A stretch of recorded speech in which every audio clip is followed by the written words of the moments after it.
Welcome to Outrage Overload, a science podcast about outrage and lowering the temperature.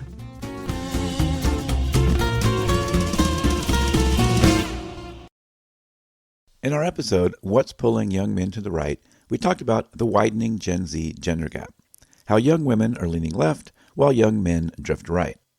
It wasn't the first time. We'd mentioned it before back in the Crunchy to Radical Pipeline episode, and I realized later that I might have used it too casually, as if everyone already knew what it meant. After that episode aired, I heard from listeners who said, wait, what's the manosphere? Some had never heard the word before, others only knew it as internet slang. I'm your host, David Beckmeyer, and on this episode of Outrage Overload, we're taking a step back. We're asking, what exactly is the manosphere? Where did it come from? And how is it shaping not just young men's identities, but perhaps our democracy itself? Sociologist and cultural critic Ellis Cashmore calls it, quote, a phantom that exists largely in the media's imagination, end quote. In his essay, Is the Manosphere Myth, Media, or Reality?, he argues that the term might be more of a convenient shorthand than a coherent movement. But for others, including British feminist activist Laura Bates, it's all too real, a growing constellation of communities bound by resentment, fear, and a profound need for belonging. I sat down with a researcher to help make sense of it. Hi, my name is Havana Mohr-Ramirez. I am a PhD student at The Ohio State University, and my research broadly surrounds online communities, extremism, and radicalization. This topic ties into my work a lot, especially as a Gen Z woman who is navigating the online sphere and studying it from an academic perspective. I asked Savannah to give us a more precise definition. There's a lot of definitions depending on where exactly you look or which, subgroup you focus on. But how I sort of see it is that the manosphere is this sort of loose, interconnected online network of, communities, blogs, influencers, different social media platforms that sort of focus on the crisis of masculinity, as you mentioned in your last episode. It involves a bunch of different subgroups, which can be, men's rights activists, which that's a subgroup that focuses on discrimination against men and boys and sort of how men are the most oppressed individuals in the world. There's also fathers' rights, which sort of take a more legal family law standpoint on how men are discriminated against in divorce and custody proceedings by the courts. They also have, pickup artists and incels, or men go their own way subcategories. And while those have their own individual perceptions of women, they broadly surround romantic adventures, whether it be walking away from them, not being able to engage in them, or attempting to engage in them via manipulation. That phrase, crisis of masculinity, appears again and again in both academic papers and opinion pieces. It's a claim that men have been forgotten, displaced, or even oppressed by modern society. Inside the manosphere, you'll find a number of overlapping tribes: men's rights activists, fathers' rights groups, men going their own way, pickup artists, and the now infamous incel subculture. Each insists it speaks truth to a world that misunderstands them. Havana described it as a Venn diagram, where the circles blur at the edges, sometimes touching legitimate conversations about men's well-being, mental health, fatherhood, loneliness, but also bleeding into darker spaces that preach female subservience or glorify violence. That Venn diagram can sound abstract, and maybe even academic. But what does it actually look like in practice? I'll be honest, this next part isn't exactly edge-of-your-seat stuff, but it's the part everyone asks about, so bear with me for a few minutes while we walk through the main neighborhoods of the manosphere, the places where people gather, how those spaces work, and what typically happens inside them.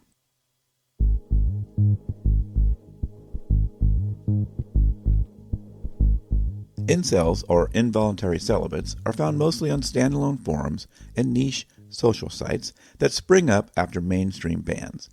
These are anonymous spaces for venting, storytelling, and too often radicalizing one another. Shared jargon and grievance create a sense of belonging. Outsiders aren't welcome, and attempts at dialogue are usually mocked or attacked. Some corners celebrate or encourage violence against women. Men going their own way occupy forums, blogs, and YouTube channels. Participants frame themselves as rejecting relationships with women altogether. Their message is that men should avoid emotional or legal entanglement to protect themselves. Conversations revolve around self-sufficiency and male solidarity, but also blanket resentment toward women. Interaction with non-believers is rare. Men's rights activists are more public-facing than most subgroups. They campaign around family law, custody, and false accusation issues, claiming men face systemic bias. They run websites, Reddit threads, and advocacy organizations. Some genuinely aim for policy change or debate. Others focus on amplifying grievances. Tone varies from confrontational to quasi-legitimate lobbying, but the narrative of victimized masculinity remains central. Pickup artists operate like lifestyle brands.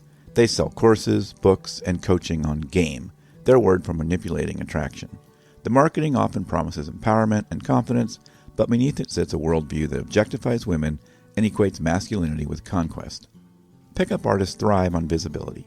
They post videos, testimonials, and success stories, creating an endless loop of performance and validation. We also need to say a little bit about the gaming community. While not official home bases, gaming sites and online games are key, informal spheres for the spread and normalization of manosphere beliefs. We will speak more about this specific phenomenon later in the episode. Each of these groups has its own flavor, but they orbit the same gravitational core, a set of common beliefs, even if each one packages them differently. At that core is anti-feminism and opposition to gender equality. Across the spectrum, feminism is cast as the source of men's supposed decline, blamed for everything from dating frustration to economic hardship. The idea that society now favors women is one of the manosphere's unifying ideas. Layered on top of that is a deeply misogynistic worldview. Women are often portrayed as manipulative, status-driven, or motivated purely by sexual and material gain. What these communities call hypergamy. This framing justifies suspicion and resentment, and in its harsher forms, outright hostility. Running through nearly all of it is a sense of male victimhood and grievance. The manosphere tells men they are the true victims of modern life, of biased courts, feminist workplaces, and cultural contempt, and that their suffering is being ignored. Many of these spaces call for a return to traditional masculinity. They glorify dominance, stoicism, and control, reject body positivity, and scorn conversations around gender identity. Weakness, empathy, or emotional openness are cast as threats to manhood itself. The red pill ideology ties it all together, the metaphor borrowed from the Matrix film. A supposed awakening to the truth about women, society, and power. Taking the red pill means seeing through the alleged eyes of feminism and political correctness. It's how insiders define themselves against the mainstream. Another defining trait is distrust of mainstream institutions. The media, academia, and the legal system are viewed as corrupt, rigged, and actively hostile to men. These institutions in the manosphere narrative are not neutral arbiters, they're enemies. And finally, there's an embrace of pseudo-intellectualism and conspiracy. Many manosphere influencers use a veneer of science, misusing evolutionary psychology, misquoting research, or distorting statistics to frame their ideology as objective truth rather than opinion. Together, these beliefs form the connective tissue of the manosphere.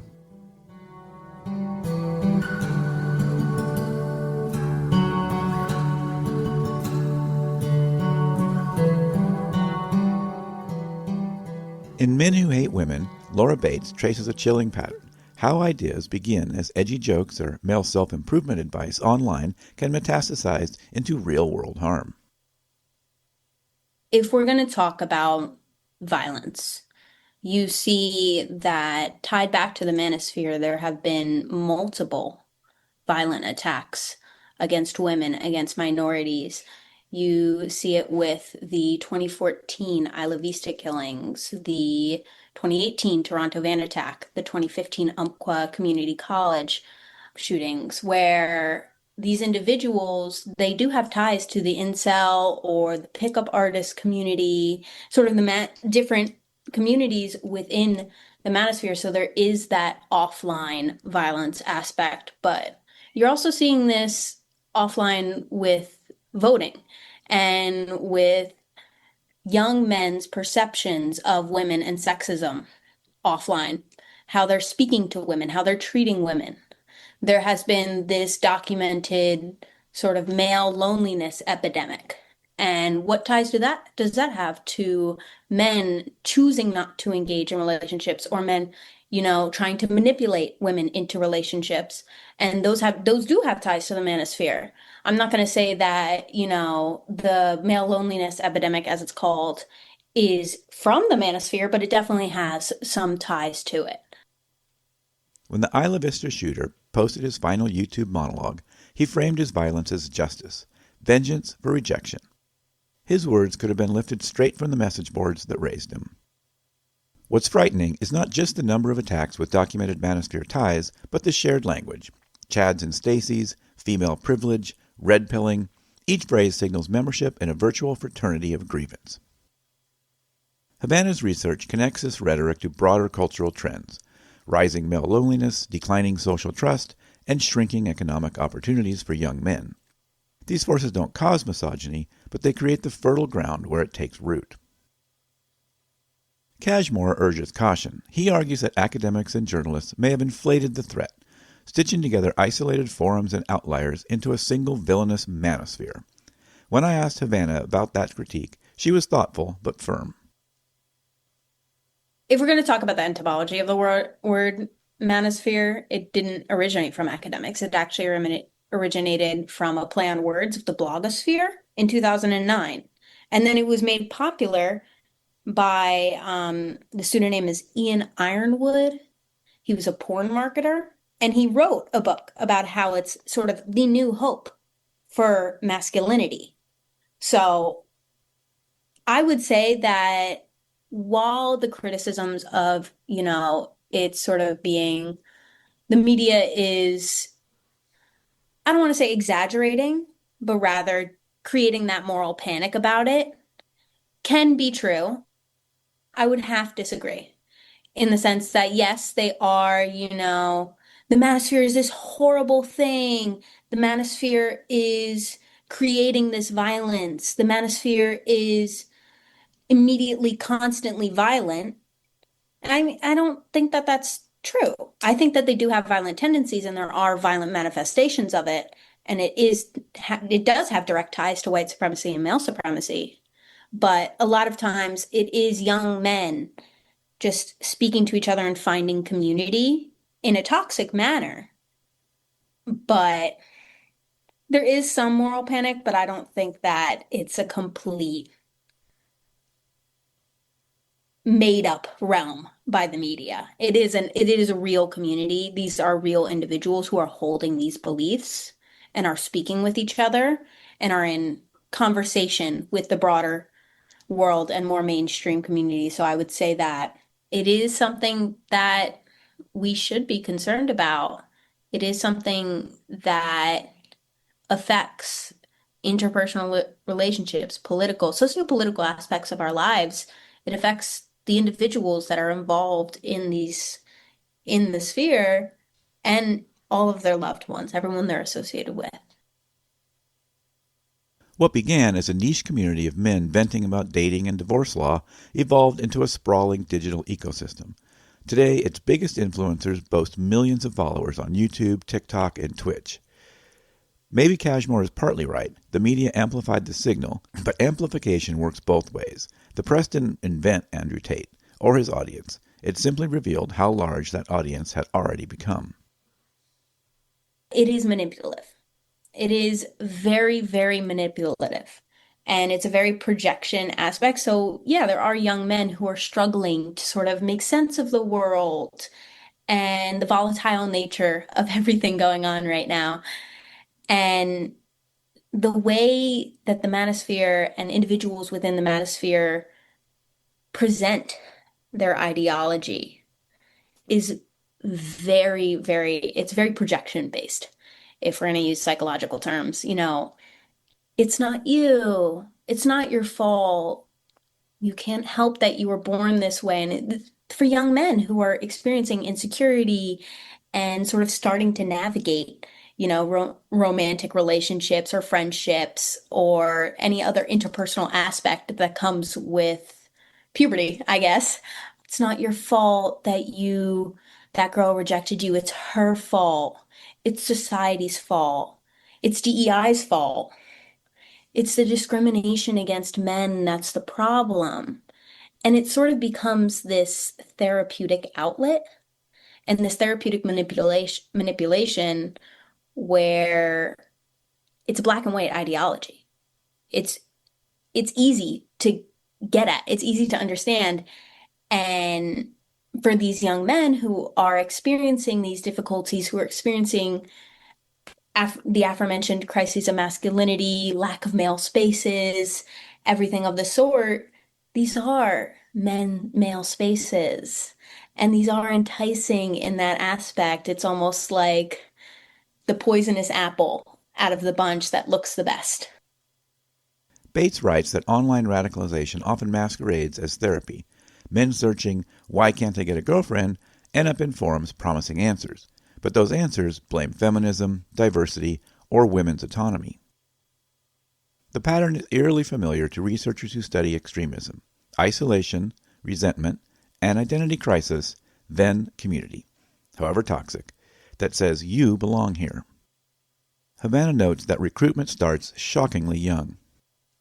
The younger and younger individuals who are finding themselves online are exposed to this. It's on Roblox. They're talking about this on Roblox already.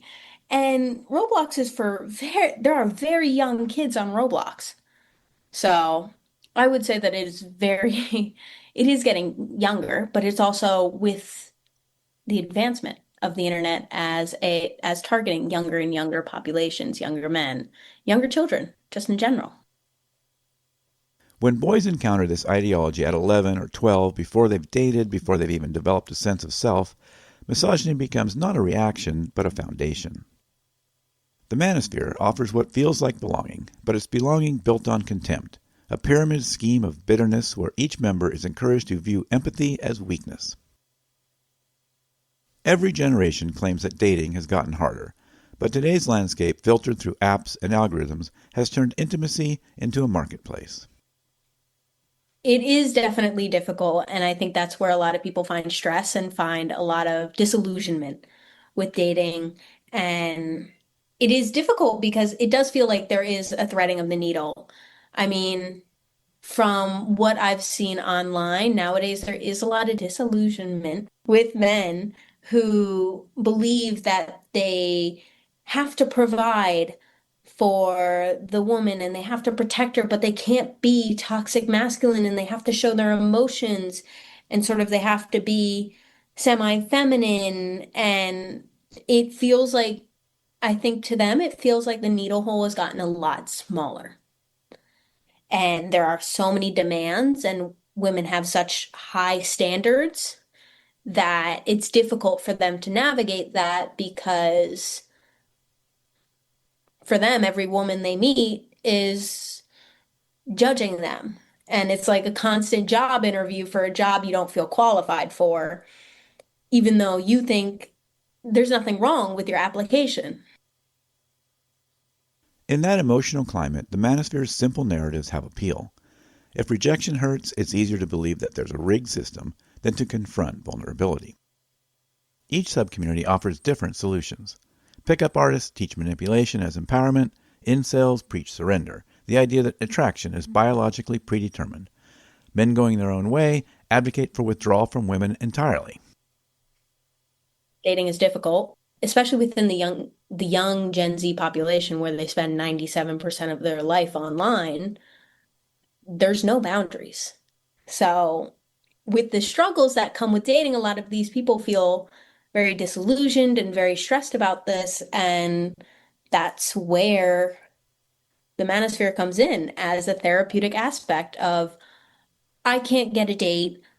I don't think it's my fault. It's not my fault. It's not me. I can't help this. It's the women. So let me look in incel forums. I start talking to incels and I start talking and I start joining all of these incel forums. And I go down this pathway and flash forward a few months, and you may or may not believe that your romantic and social success is biologically predetermined. And the result isn't just misogyny, it's despair. Studies show rising rates of depression and suicidal ideation among young men who spend time in these spaces. Hatred may animate the forums, but loneliness sustains them. It's tempting to see the manosphere as binary. Either you're in it or you're not, good guys versus bad guys. But Havana warns that reality is more complicated. It's important to understand that it's never black and white, and that's how the media portrays it, but it's not. These are young individuals, and I don't want to detract from the harm that their ideology does to others. But a lot of this, it's important to understand the damage that it does to the men themselves. A lot of members of these communities, not all, are, experiencing mental struggles. They're experiencing depression, suicidal ideation, anxiety. So I would say that, yeah, it's a little bit, it's not black and white, and it's 100 shades of gray in between.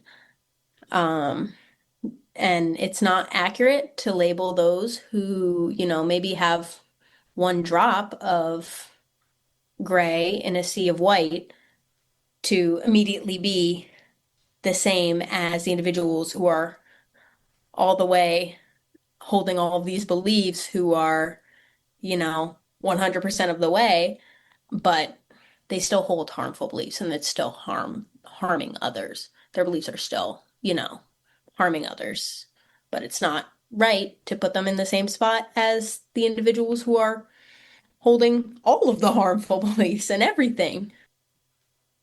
That gradation helps explain why manosphere talking points now appear in mainstream culture. Not everyone quoting traditional masculinity is plotting violence. Some are simply echoing phrases that have migrated from fringe forums into everyday conversation, the way political memes or conspiracy catchphrases seep from 4chan into family group chats. When those ideas surface in podcasts, classrooms, or political speeches, they're often stripped of their extremist context, giving them a veneer of legitimacy. And that blurring between toxic ideology and ordinary frustration is precisely what makes the manosphere so influential. When movements glorify dominance and humiliation, they don't just endanger women, they erode democratic culture itself. Democracy depends on empathy, compromise, and the belief that every citizen's voice counts equally. The manosphere preaches the opposite: hierarchy, resentment, zero-sum thinking. If women's gains are men's losses, then equality becomes a threat, not a goal. And those attitudes don't stay online. So there is a lot of political, social sort of consequences of the manosphere manifestations. And I mean, you can see it with men's discussions of women and how sort of there is this evolving aspect of romantic relationships and how men act in romantic relationships. Sometimes, not all men, but some men do take sort of some inspiration from the manosphere, especially the pickup artists sub-community of the manosphere. So there is a lot of political, socio-political aspects and manifestations of the manosphere that do affect people in real life, in relationships, in voting patterns, if they're choosing to, have ties to white supremacy, male supremacy, transphobia, and they vote in that manner. They vote with those values tied to them. And then also just interpersonally and violence-wise. It's not always violent, but it does manifest in legitimate political or relationship manners. As we discussed in our episode on what's pulling young men to the right, data already show gender polarization and Gen Z politics. Young women trending left, young men drifting right. That divergence doesn't come only from economic factors or media bubbles. It's also about identity. Who feels seen, who feels blamed, and who offers them belonging. The manosphere promises men a zero-effort form of belonging, a tribe secured by shared hatred. Democracy, at its best, promises everyone a dignified community secured by mutual civic participation. The question is, which promise will win the hearts and minds of the next generation? The lines between entertainment and ideology blur quickly online. Influencers like Andrew Tate didn't build their audiences through manifestos, but through spectacle, luxury cars, banter, provocation. It's difficult to sort of deny the enticing luxury of the influencer lifestyle. I mean, you have individuals like Aiden Ross, who has 7 million followers on Twitch, and he's bringing all of these famous people. He has famous people calling his phone on stream. He's, surrounded by all of these people that, you hear on in your music, you see on YouTube or Twitch or Kick or something otherwise. Multiple other influencers or famous people or A-list actors, A-list musicians. You do one stream with a super famous rapper, and then the next stream is with Andrew Tate. But then the next stream is with another famous person. So you're like, oh, Andrew Tate must be super famous. Let me look him up more. And then you get involved in Andrew Tate's views. That fusion of celebrity and ideology has global reach. I mean, this is a worldwide thing. They have men's rights activists in Italy. They have men's rights activists in the UK. It's not just America-centered. It never really has been. Even if most followers never act violently, their sheer numbers shift the cultural baseline. Misogynistic humor becomes normalized. The expectation that women owe men attention or sex becomes common sense. And as that normalization spreads, democratic discourse, which relies on mutual respect, becomes harder to sustain. If the Manosphere is a belief system, gaming culture has become one of its gateways. It's difficult because I'm not going to say that gaming's cause violence, but there are individuals in the gaming realm who exist as radicalizing factors, and they want to radicalize. They want to recruit people to their cause. They want to recruit people to violence. There's this sort of glorification aspect where, oh, like you got the high score. Guess what I got for you? A real life high score. This idea to get the high score, to glorify those who have gotten the high score, to revere and want to beat these scores is very concerning, and it's strongly connected with current mass shootings that have been perpetrated this year. It's a disturbing metaphor, treating murder like achievement. After recent acts of political violence, investigators have found digital traces linking shooters to gaming subcultures and meme-based communities steeped in irony and nihilism. In the wake of Charlie Kirk's assassination, there was strong gaming sphere connections. I mean, there was a game on Roblox that was recreating the assassination. You could be the shooter and recreate the assassination. I think that's horrifying, and that's very concerning, especially because it's on Roblox.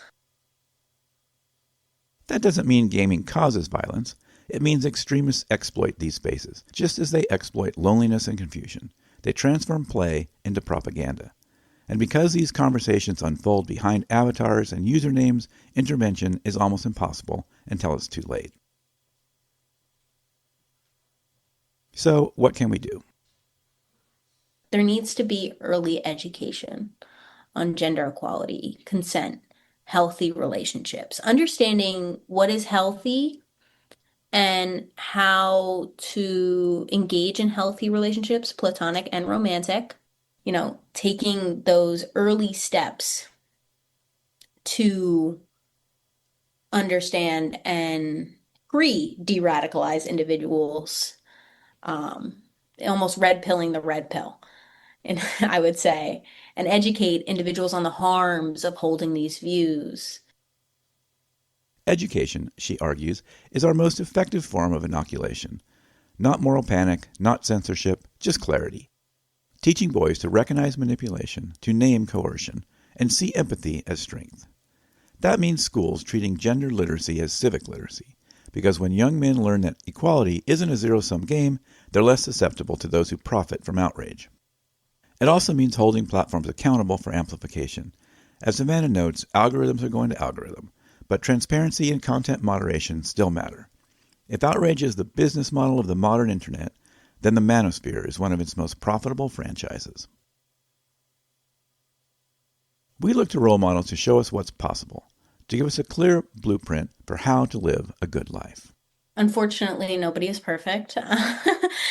As much as we all wish we were, a lot of us hold, internal biases or difficulties within our own life that we struggle with. And I find that, the best role models that I can find are fictional.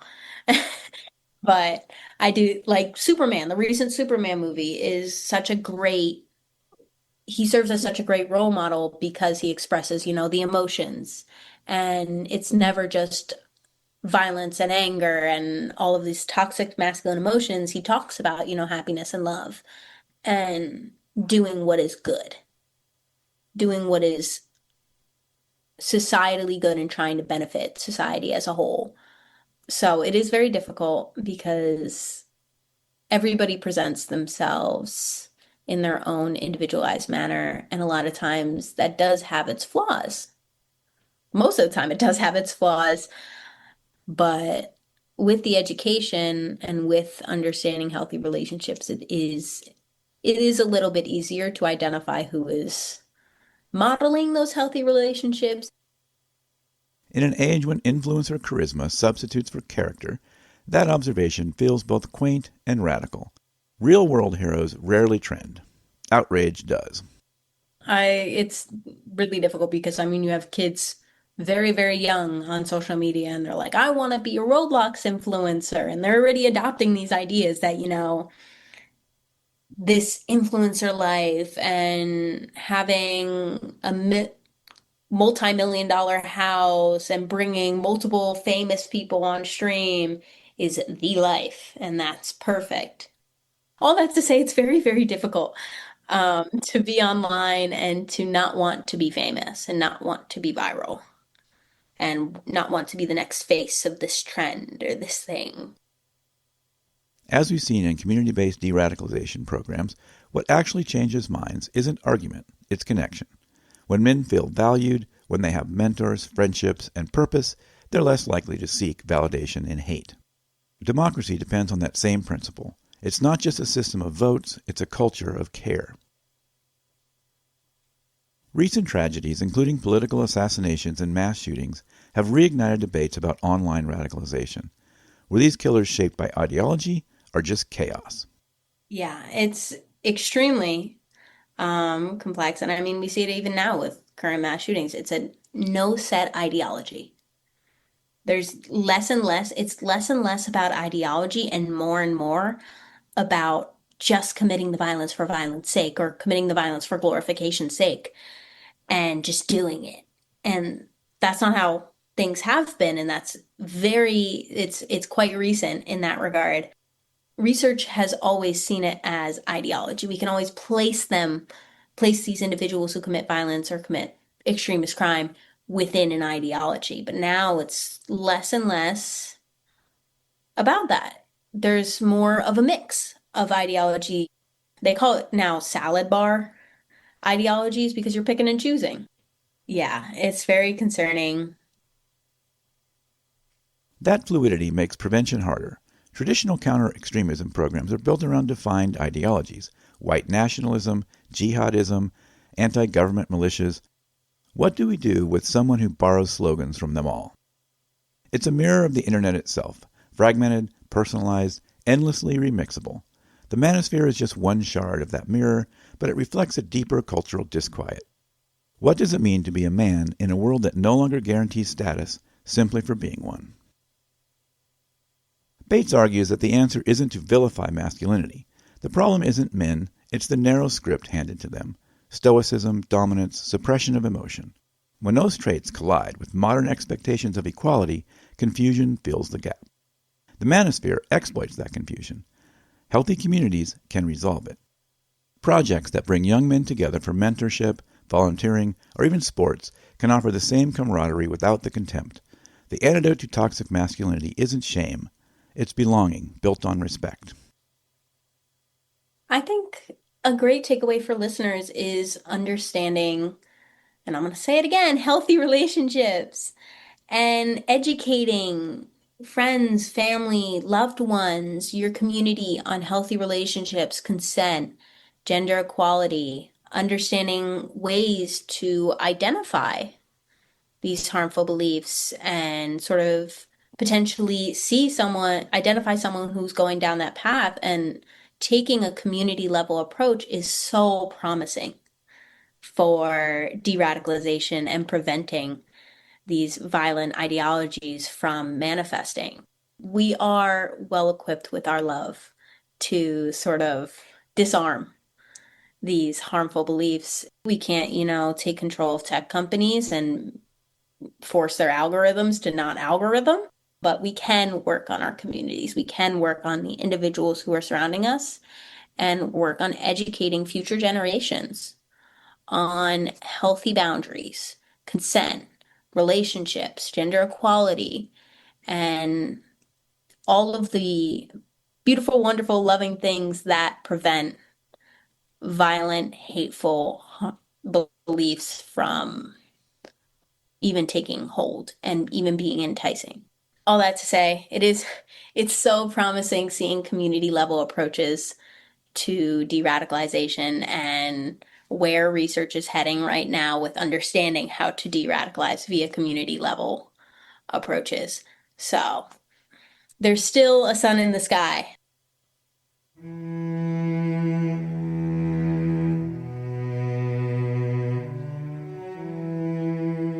Amid the bleakness, the algorithms, the dark corners of the internet, the isolation, there is also organized resistance. The antidote to the Manosphere's rhetoric isn't a single solution, but a constant series of small, honest efforts.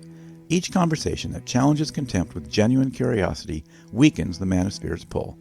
Every parent who actively teaches emotional literacy, every mentor who models accountable masculinity, every friend who maintains an honest connection, these are all tangible acts of resistance.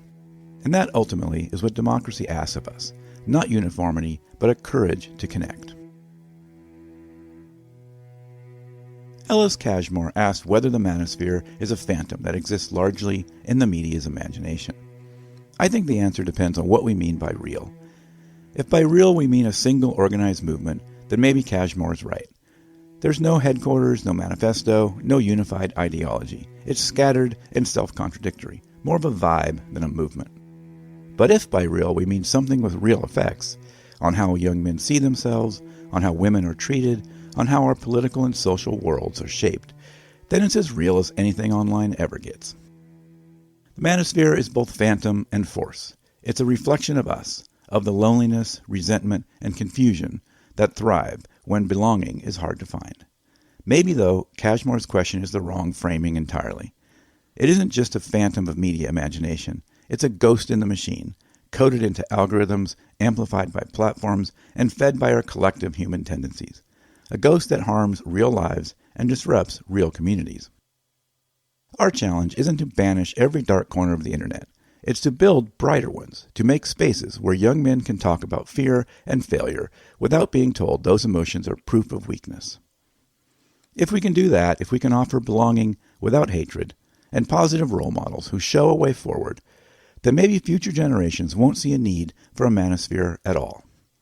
And our society will be stronger for it.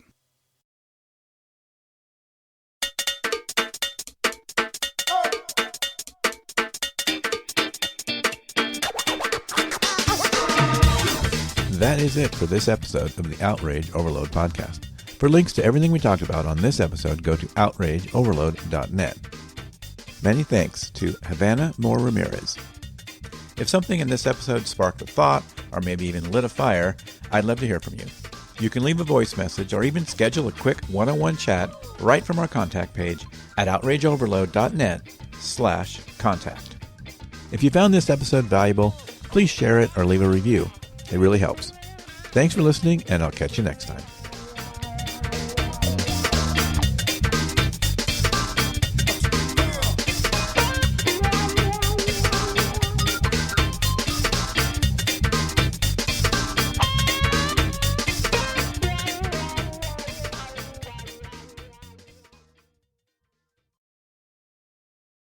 Before we go, I want to give a quick shout out to a podcast friend. This isn't an ad, just a friend whose show I think you might enjoy. Here's a short promo.